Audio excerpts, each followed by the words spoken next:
Salam dostlar. Bu videoda web programmasından işlem pulumuzu mesela balansta 6.29 rubl var.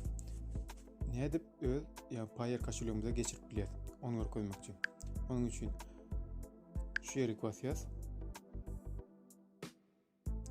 Eğer dostlar yatlatyan açılmasa tədədən biraz daha urus gedip şu programa tədədən giriyoruz.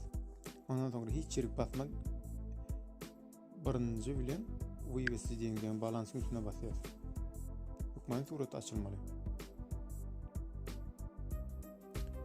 Görüşmek üzere. Minimum 3 rubl geçirip oluyor.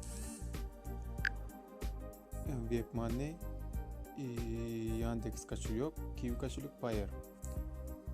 İB'deki mobil telefonları Megafon bilen MTS televakim ulananlar Rusya'da işoları 3 rublen geçip oluyor. Kalanları olsa minimum 10 rublen 3 ruble için geçip oluyor.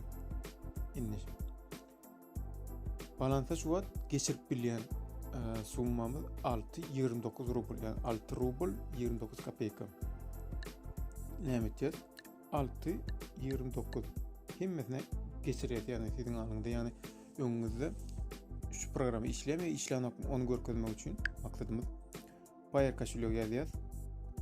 İperevesti rubli. Siz haysına geçecek olun. Mesela Kiwi kaşılıyor geçecek olun. Kiwi kaşılıyor numara telefonunu önüne geçecek olun. İtak şunu yani. 6.29 yazdık. 26 rubl komisya var. 0.26 kapeka. Hatta burası 26 kapeka komisya var. Biz 6.03 rubl Payer kaşılığımızı alıyoruz. Basıyoruz. Hazır загрузка идет. И devam ediyor.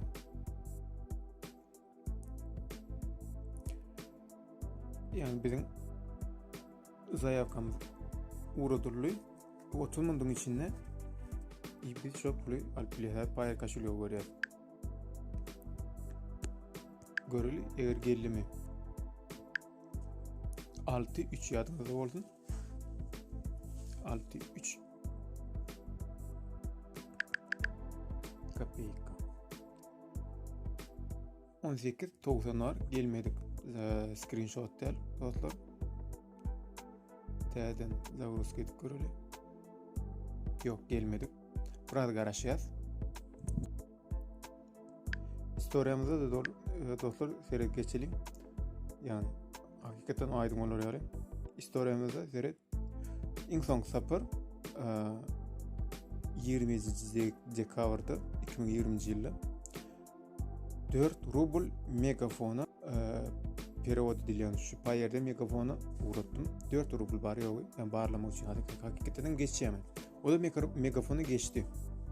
Aşağıdakiler olsa hemmesi yani gören olsa 2.90 3 rubl 2 rubl hemmesi yankı web programından gelenler. Tədədən zavrus edeceğiz. Screenshot del dostlar. Beyleke qarashıyız. Dostlar ahir son geldi. Tədədən screenshot del. Yerinde 94. Ne hata görüyoruz istoriyanı. 6.04 olup geldi. 6.04 olup geldi. 28. dekabr Payer.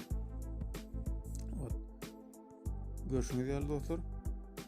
Hiç ili ağırlık ya da başka hoşuma mesajlar yok. Kanala abone olun. Videolarda görüşen çok sağ olun.